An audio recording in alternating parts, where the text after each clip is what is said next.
ahli kubur dan alam barzah. Diriwayatkan dari Ibnu Abdil Bar, dari Nabi Shallallahu Alaihi Wasallam. Beliau bersabda, seorang muslim yang melewati makam saudara yang dikenalnya saat di dunia lalu ia mengucapkan salam kepadanya, maka Allah akan mengembalikan ruh kepada orang yang sudah meninggal dunia itu hingga ia menjawab salam saudaranya. Di dalam kitab As-Sahihain, Sahih Al-Bukhari dan Sahih Muslim, diriwayatkan dari Rasulullah Shallallahu Alaihi Wasallam melalui beberapa jalur periwayatan bahwa beliau pernah memerintahkan untuk mengumpulkan jenazah-jenazah kaum musyrikin yang terbunuh dalam perang Badar lalu memasukkannya ke dalam sebuah sumur tua. Selanjutnya, beliau mendekati sumur itu seraya memanggil nama-nama mereka. Wahai Fulan bin Fulan, wahai Fulan bin Fulan, apakah kalian sudah mendapatkan bahwa apa yang dijanjikan Tuhan kalian adalah benar?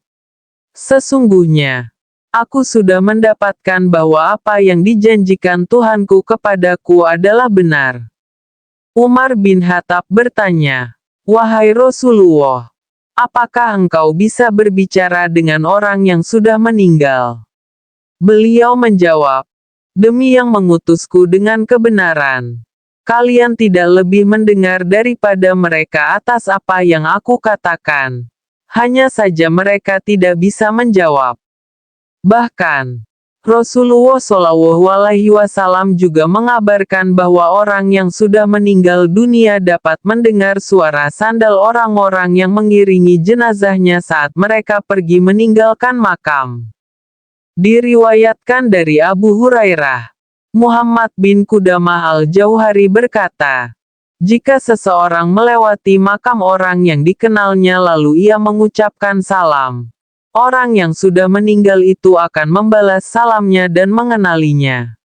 Jika seseorang melewati makam orang yang tidak dikenalnya lalu mengucapkan salam, orang yang sudah meninggal itu hanya membalas salamnya. Muhammad bin Husain berkata bahwa salah seorang kerabat Hashim al-Jahdari menceritakan kepadanya. Ia berkata, aku mimpi bertemu al-Jahdari 2 tahun setelah ia meninggal dunia. Dalam mimpi itu aku bertanya, bukankah engkau sudah meninggal dunia? Ia menjawab, ya, benar. Aku bertanya, engkau berada di mana? Ia menjawab, demi Allah, aku berada di salah satu taman surga. Aku dan beberapa sahabatku berkumpul pada setiap malam Jumat dan pagi harinya lalu kami bersama-sama menemui Bakar bin Abdullah al-Muzani untuk mencari kabar tentang kalian. Aku bertanya, apakah yang berkumpul itu jasad kalian ataukah ruh kalian? Ia menjawab, sangat tidak mungkin jasad kami yang berkumpul. Jasad kami telah hancur, hanya ruh-ruh yang saling bertemu. Aku bertanya lagi, apakah kalian tahu kedatangan kami ke makam kalian?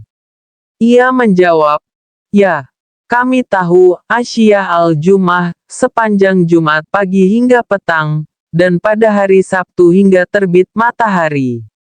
Aku bertanya, mengapa hal itu hanya berlaku untuk hari Jumat dan tidak pada hari-hari yang lain? Ia menjawab, karena keutamaan dan keagungan hari Jumat. Muhammad bin Husain berkata bahwa Fadl bin Muwafaq, anak paman Sufyan bin Uyainah, menceritakan kepada. Ia berkata, ketika ayahku meninggal, aku sangat sedih dan terpukul. Karena itu, setiap hari aku menziarahi makamnya. Namun, kemudian aku mulai jarang menziarahi makamnya. Pada suatu hari ketika aku menziarahi makam ayahku dan duduk di sisi pusaranya, tiba-tiba aku mengantuk hingga akhirnya aku pun tertidur. Dalam tidurku, aku bermimpi seolah-olah makam ayahku terbuka dan tampak ayahku duduk dengan tetap mengenakan kain kafan serta dalam kondisi dan raut muka orang yang sudah meninggal. Aku menangis tatkala melihatnya. Ayahku berkata, wahai anakku, Apa yang membuatmu jarang menziarahi makamku? Aku bertanya, wahai ayahku, apakah engkau mengetahui kedatanganku? Ayahku menjawab, setiap kali kamu datang ke sini, pasti aku tahu. Aku senang dan gembira saat kamu datang. Begitu juga orang-orang yang ada di sekelilingku. Mereka mendapatkan kemudahan berkat doamu. Alhasil, sejak saat itu aku selalu menziarahi makam ayahku. Muhammad berkata bahwa Utsman bin Sauda at-Tufawi, ibunya adalah seorang ahli ibadah dan dijuluki rohibah, wanita rahib, menceritakan kepadanya. Ia berkata, ketika ajal menjemput, ibuku mendongakkan kepalanya ke langit seraya berkata, wahai harta dan pusakaku yang menjadi sandaran dalam hidup dan matiku. Janganlah engkau telantarkan aku ketika aku mati dan janganlah engkau telantarkan aku ketika aku berada di dalam liang lahat. Akhirnya, ibuku pun meninggal dunia. Setiap hari Jumat aku menziarahi makamnya, mendoakannya, serta memohonkan ampun untuknya dan untuk para penghuni makam lainnya. Pada suatu hari aku mimpi bertemu ibuku. Aku pun bertanya, wahai ibu, bagaimana keadaanmu sekarang? Ibu menjawab, wahai anakku, sesungguhnya kematian itu adalah kesulitan yang sangat berat. Alhamdulillah aku sekarang berada di alam barzah yang penuh dengan keberkahan Allah. Di dalamnya kami beralaskan raihan, bunga-bunga yang harum aromanya, dan bertelekan pada bantal yang terbuat dari sutra tebal dan tipis hingga kelak datang hari kiamat. Aku bertanya, adakah pesan yang ingin ibu sampaikan kepadaku? Ibu menjawab, ya. Aku kembali bertanya, apakah itu? Ibu menjawab, janganlah engkau berhenti berziarah dan mendoakan kami. Sesungguhnya, ibu gembira dengan kedatanganmu pada hari Jumat. Pada saat engkau datang, dikatakan kepadaku, wahai wanita rahib, ini anakmu datang. Aku pun gembira. Begitu juga para penghuni lain yang ada di sekitarku. Mereka merasa gembira dengan kedatanganmu. Muhammad bin Abdul Aziz bin Sulaiman berkata bahwa Bishr bin Mansur menceritakan kepadanya. Ia berkata, sewaktu terjadi wabah penyakit taun, penyakit menular, epidemi, ada seorang laki-laki zuhud yang pergi ke makam untuk ikut salat jenazah.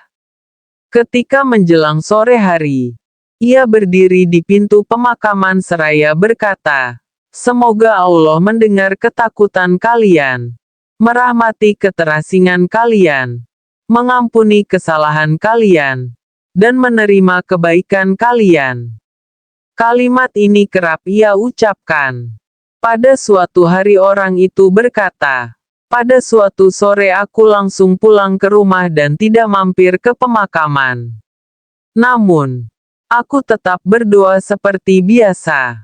Saat tidur, aku mimpi ada sekelompok orang mendatangiku.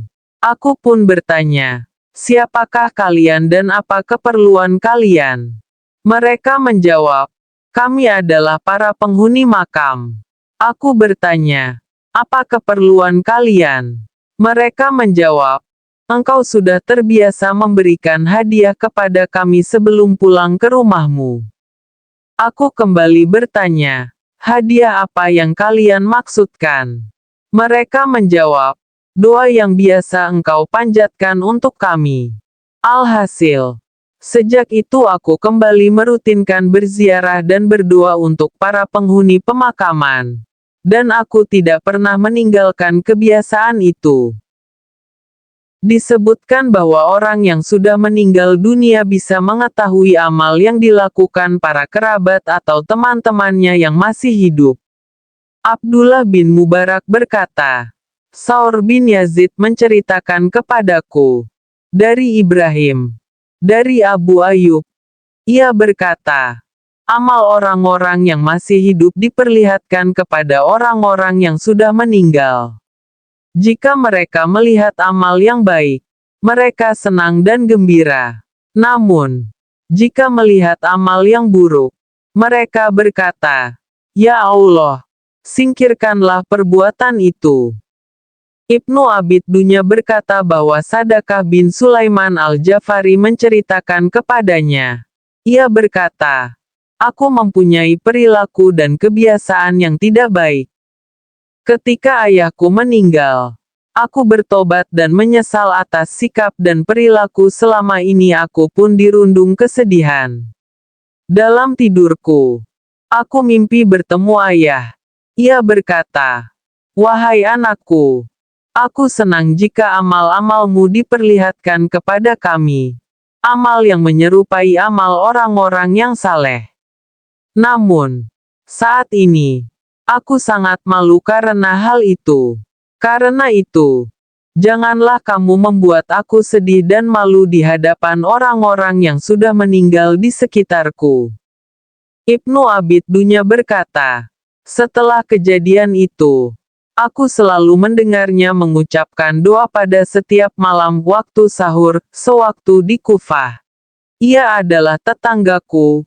Ya Allah, aku memohon kepadamu tobat yang sungguh-sungguh. Wahai yang membaguskan orang-orang saleh, yang memberi petunjuk kepada orang-orang yang sesat, dan yang maha pengasih dari segala yang pengasih." Ibnu Abid Dunya berkata bahwa Abu Kilabah menceritakan kepada kami, "Aku datang dari Syam menuju Basrah. Ketika malam tiba, aku singgah di suatu tempat. Aku lalu berwudu dan melaksanakan sholat 2 rakaat, kemudian aku baringkan kepalaku di atas sebuah makam dan aku tertidur. Aku pun terbangun ketika penghuni makam itu mengadu kepadaku seraya berkata, 'Engkau telah mengusikku sejak semalam.